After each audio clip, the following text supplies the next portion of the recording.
Salut YouTube et bienvenue sur ma chaîne.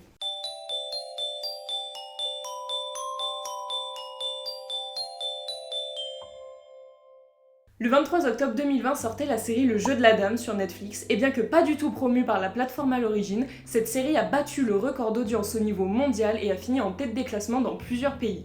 Ce qui est drôle, c'est que depuis que la série est sortie, tout le monde s'est réintéressé aux échecs à tel point que certains sites de e-commerce ont vu leur vente de boîtes de jeux considérablement augmenter. D'ailleurs, on n'échappe pas à la tendance puisqu'étant fan de cette robe que Beth Harmon porte au début de la série, je vous propose aujourd'hui de la refaire.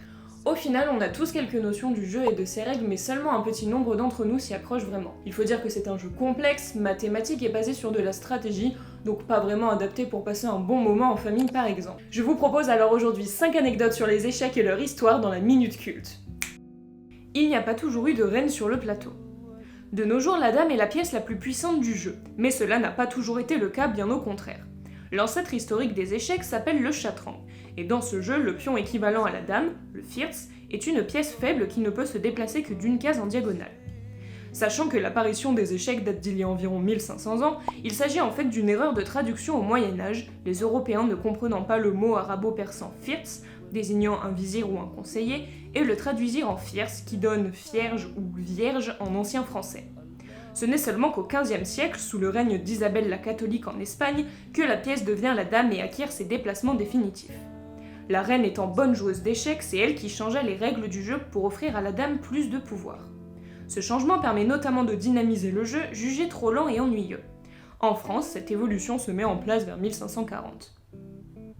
Un des meilleurs joueurs d'échecs de tous les temps est une femme. Vous les avez peut-être vus au moment où le succès de la série commençait à monter, plusieurs vidéos sur Judith Polgar, la plus jeune championne d'échecs que le monde ait connue depuis Bobby Fischer. En 1991, cette jeune Hongroise se voit décerner le titre de grand maître international à l'âge de 15 ans. Elle a été parfois surnommée la reine des échecs et est généralement considérée comme la meilleure joueuse de tous les temps, tous sexes confondus. En effet, elle n'a jamais participé aux championnats mondiaux féminins, préférant s'attaquer directement aux élites masculines dans les championnats mixtes. En 2002, elle gagne contre le numéro 1 mondial Garry Kasparov, qui aurait tenu 12 ans plus tôt des propos machistes à son égard dans le magazine Sports Illustrated. Quand des journalistes ont demandé à Judith son avis sur la série, celle-ci a répondu que les opposants du personnage principal, Beth, étaient trop gentils par rapport à la réalité qu'elle avait pu subir. Des joueurs auraient refusé de lui serrer la main après avoir perdu un match, dont un qui se serait carrément cogné la tête sur la table. Son père, Laszlo Polgar, a d'ailleurs toujours soutenu l'idée que les championnats d'échecs devraient être mixtes en permanence, puisque tous les sexes sont en fait égaux sur le plan intellectuel. Le mat du lion. Tout le monde a déjà entendu parler du coup du berger, mais connaissez-vous le mat du lion? Surnommé le mat du sceau ou encore le mat de l'écolier, il s'agit du coup le plus rapide du monde, permettant de mettre fin à une partie en seulement 2 mouvements. Ce mat a surtout un but éducatif car il montre l'importance de réfléchir avant de bouger ses pions. Il s'agit en fait d'avancer en 1, F3, E5, en 2, G4, le pion noir ayant alors ouvert la diagonale à la dame qui se place en H4, faisant échec et mat au roi. Aucune des pièces ne peut bloquer puisque les pions sont déjà avancés et ne peuvent pas non plus prendre la dame. Et c'est la fin du jeu. Adams Weaver. Adams Warren Weaver était un maître américain qui a gagné l'US Open de 1948. Il est surtout connu pour sa théorie selon laquelle les blancs gagneraient presque toujours par le simple avantage de jouer en premier, notamment par l'ouverture E4. Cette théorie très controversée a été publiée dans un de ses livres les plus célèbres, White to Play and Win, en 1939. Mais il n'a jamais été en mesure de prouver sa théorie dans ses matchs. Ironiquement, l'année suivant la publication de son livre, Adams a participé à un tournoi à Dallas où il arriva en finale en n'ayant gagné qu'avec les noirs. Petite parenthèse. Il est vrai que commencer la partie confère toujours un avantage aux joueurs, et ce dans tous les jeux de plateau. Seulement, ça n'assure pas la victoire pour autant. Le match du siècle de 1972 se déroula en Islande. Considéré comme le match le plus célèbre de l'histoire, il se produisait en pleine guerre froide opposant l'américain Bobby Fischer au russe Boris Spassky. Il faut dire que les échecs ont souvent été un enjeu politique et dans ce contexte encore plus. Mais quoi de mieux que l'Islande comme terrain neutre au milieu de cette tension? Néanmoins, Fischer, en plus d'être absent lors de la cérémonie d'ouverture, réclamait l'interdiction des caméras durant le match et 30% du public en moins. Les commentateurs russes pensaient que tout ceci était en fait un plan pour déstabiliser Spassky. Finalement, c'est Fischer qui remporta le match, notamment en jouant des variantes dont il ne s'était jamais servi au cours de sa carrière, ce qui montrait un extraordinaire niveau de préparation. On passe à la confection. J'ai eu l'opportunité de coudre dans une super salle de couture sur une table d'1,60 m par 2 m. Je démarre par la découpe du patron puis du tissu.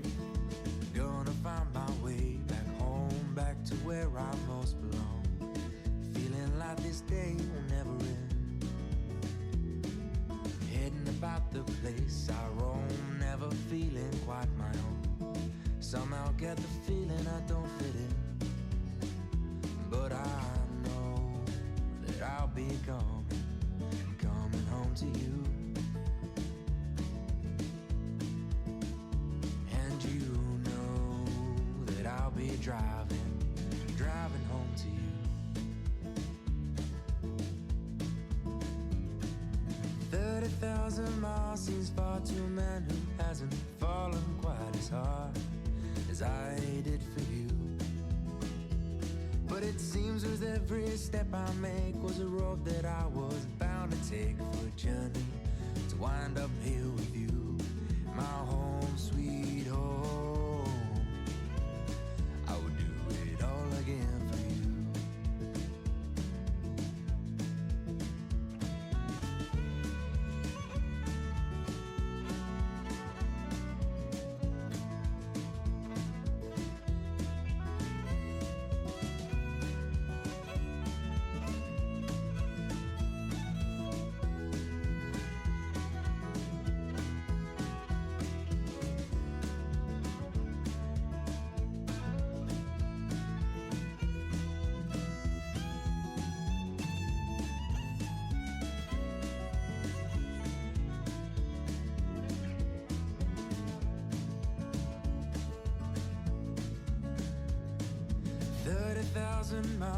J'ai même pu utiliser une surfileuse sur tous les bords de mon tissu.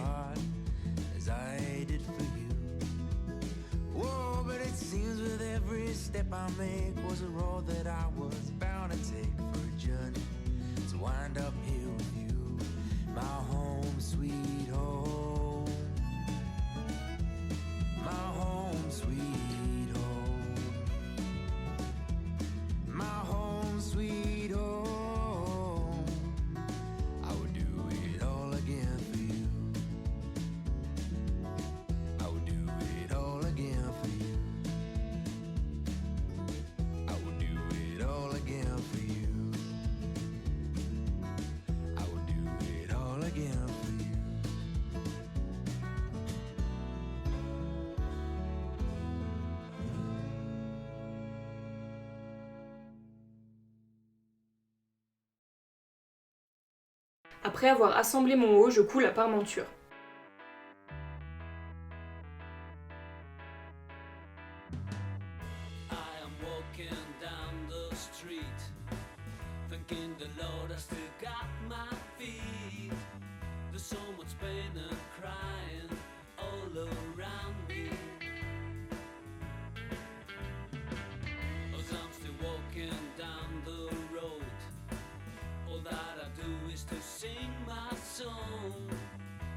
So glad that sadness hasn't found me. I'm waiting for nothing. This is really something. I'm telling you one thing.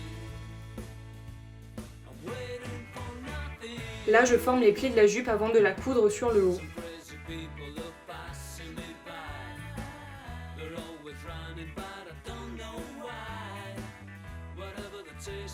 They don't seem to catch it.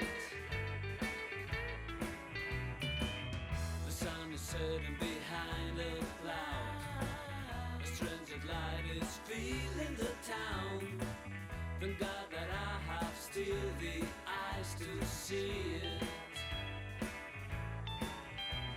I'm waiting for nothing. This is really something.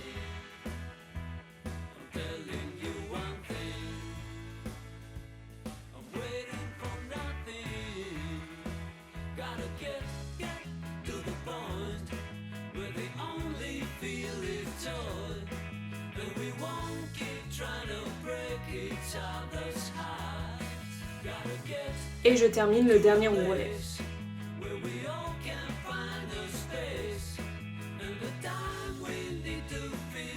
broken parts of broken Abonnez-vous si la vidéo vous a plu et n'oubliez pas de me laisser un petit commentaire pour me dire vos impressions. En attendant, je vous dis à dans un mois et prenez soin de vous.